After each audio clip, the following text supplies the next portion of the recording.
In this video, we're gonna learn how to play the full version of G. We're playing all 6 strings with this one. Easy G, we just had our 3rd finger on the 1st string in the 3rd fret.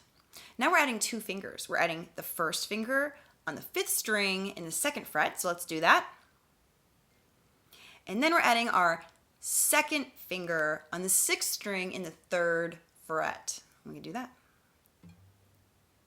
Just like with the full version of C that I talked about in the previous video, you can build it backwards if that's easier. If you feel like your 3rd finger kind of lost its way as you put these 2 up here, you can put the 1st and 2nd finger on first and then reach your 3rd finger down and make sure they're all in the right position to be able to get the notes out. Especially if you're having a trouble getting this 1st string out, or you feel like your finger is hitting that 2nd string and it's muting and it's sounding a little weird.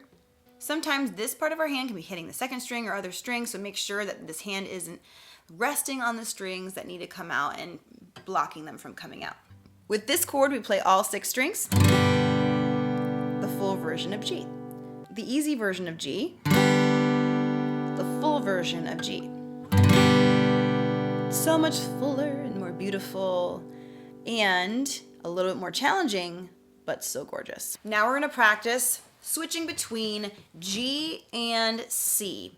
So really there's no trick to do it like A minor and C. Switching back and forth between C and G is a little more challenging, but it is a great thing to practice because eventually you're gonna wanna just put your fingers where they need to go without having to build or slowly get there. Eventually you're gonna get to that point. Not right away, it will take time, believe me. But eventually you're gonna just put your fingers where they need to go. They're not gonna think about it. You're gonna just go back and forth as fast or slow as you want. But these chords are a great way to practice that.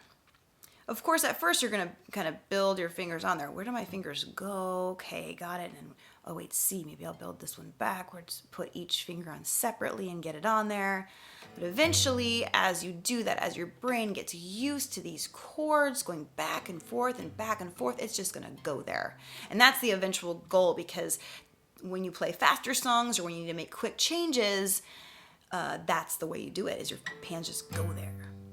So the more you do it, the more you can do it. So let's do G.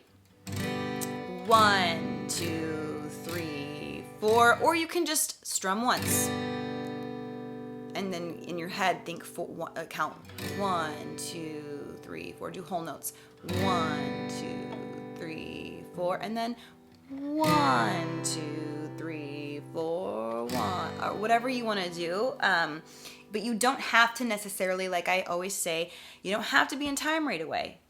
If you're not in time, that's fine. If there's pauses in between, that's fine. 1, 2, 1, 2, 3, 4. And then if you need to pause and adjust and figure it out, and then it takes you some time, and then, okay, now 1. That's totally fine. Don't play with the metronome if you're at that point. Just practicing back and forth and just getting it at first is the best thing, and then adding the metronome once you feel like, you know what, I think I'm ready. I feel like I'm ready to try a slow pace, switching back and forth in time. So you'll know when you're ready, because you'll get to the point where you're like, okay, this is getting easier and easier. Maybe I'll try that slower pace and see how I do. And it's okay to make mistakes at the slower pace. It doesn't mean you're wrong. But if you feel like it's really challenging and really frustrating, then maybe don't use the metronome and just get those chords a little bit better. Okay, so with G and C, they're literally like chords that you just have to place. There's no trick like A minor and C was, right? There's no, whoo, that's just a little easy switch. Same with G and A minor. G and A minor. Once you get it, you can even just practice just, playing and then trying to put your fingers in that position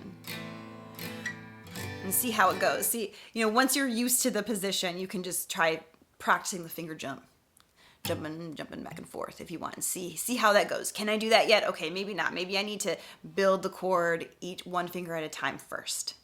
So then let's do G, 2, 3, 4, A minor. You don't have to do it with me at this speed at all.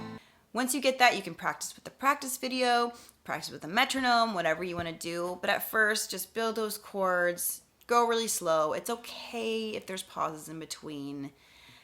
If you go slow, that's better. It's better to do slow and right than fast and wrong, I always say. Practice mixing up those chords, C, G, and A minor, switching between all of them, all these different ways. There's a practice video that has all of those in it, but if you feel like you're not ready for a practice video, if you feel like you're not ready to stay in time, practice on your own, really get those chords out, and then move on to the practice video or practicing with the metronome.